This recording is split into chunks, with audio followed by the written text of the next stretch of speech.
Now I will turn to Dr. Ahmad Shahidov, Chairman, Azerbaijan Institute for Democracy and Human Rights. Since 2014, he has been the director of the Azerbaijan Institute for Democracy and Human Rights. He has worked in many countries to convey the truth about Azerbaijan and to present the humanitarian consequences of the Armenia-Azerbaijan Nagorno-Karabakh conflict to the world community. So welcome to Dr. Shahidov.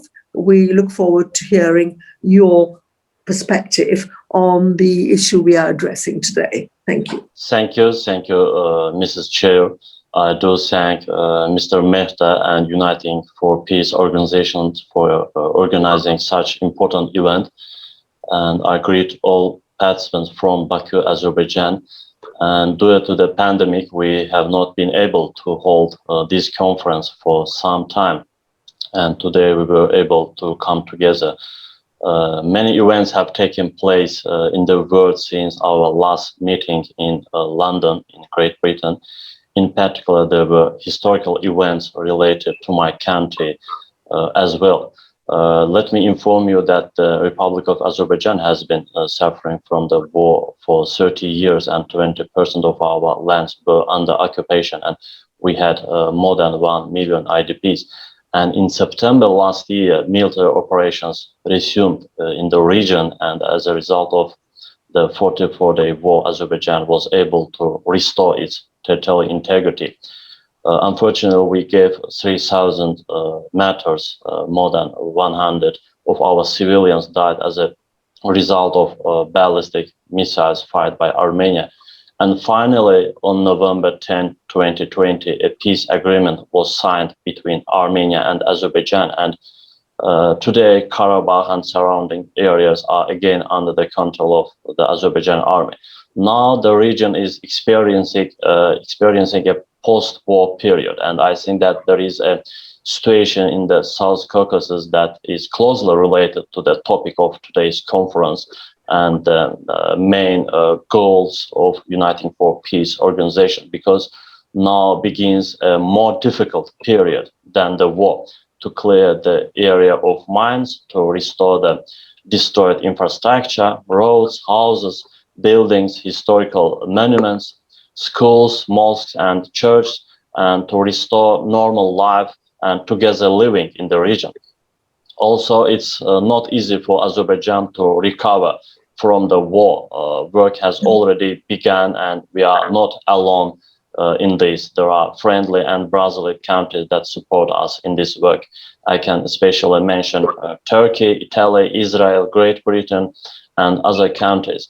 And today, Karabakh is undergoing rapid reconstruction. New roads are being built, international airports are being built, and a smart rural system is being built in the region.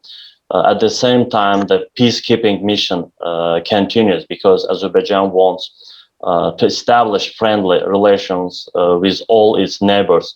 We also intend to establish good relations with Armenia and take joint steps for the welfare of the region. And the war of the last 30 years has shown that no one benefits from the war. And war means death, loss, tears, and destruction. And I think that from now on, international organizations should closely support Azerbaijan and Armenia and help the Armenian and Azerbaijani people to achieve coexistence in the region as soon as possible. Because it's not easy for two nations, for two communities who have been at war for 30 years to live together again today. And today there are revanchist forces in Armenia that do not want to reconcile with the results of the 44-day war and call for a new war against Azerbaijan. As a human rights activist, this issue worries me. And I would like to call Uniting for Peace organizations and Mr. Mehta for contributing to having lasting peace in South Caucasus. I would like to inform you that Turkey and Russia are also actively working to ensure peace and a ceasefire in the region. Today, about 2,000 Russian peacekeepers serve in Karabakh. in addition, there is a joint Turkish-Russian monitoring center in the liberated city of Agdam, and there have been no active military operations in the region since the peace agreement. But from time to time, some Armenian military groups violate the border and cross to the Azerbaijani side and commit different provocations. I think that in time these issues will be resolved as well. I very much want the United Nations, the OSCE, PACE, and other international organizations to implement serious humanitarian projects to ensure lasting peace and harmony, stability in our region. We do not want more war. We want to live together.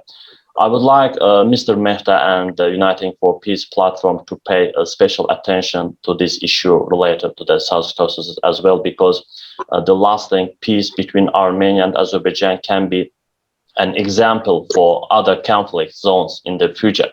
And finally, I would like to say that after the war, we proposed a new mechanism of cooperation in the region, and this cooperation called the SIX platform, which includes Azerbaijan, Turkey, Russia, Armenia, Iran, and Georgia. And we want to make the region a center of peace and stability, as well as development and progress in the world. We want the One Belt, One Road project starting from China to extend through Azerbaijan to the United Kingdom.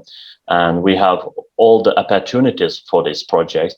First of all, we must maintain the peace we have achieved and contribute to the development of the region's infrastructure. I want to end my today's speech with messages of peace, friendship, and brotherhood. And the new realities created by the pandemic in the last 2 years have completely changed our worldview, our vision. And the COVID-19 pandemic has shown that we are all on the same ship and have a common responsibility to fight global challenges. At the end, I once again greet all of you with love from Baku and wish success to the conference, and do thank Mr. Mehta for organizing such an important conference today. Thank you very much. Thank you, Dr. Shahidov. I think out of all the speakers, and probably speaking for a lot of the participants, you are, I think, one of the few who knows what it is like to have suffered and experienced conflict most recently. But it's also heartening to see that you have also the efforts and the progress you have made in trying to create a more peaceful atmosphere.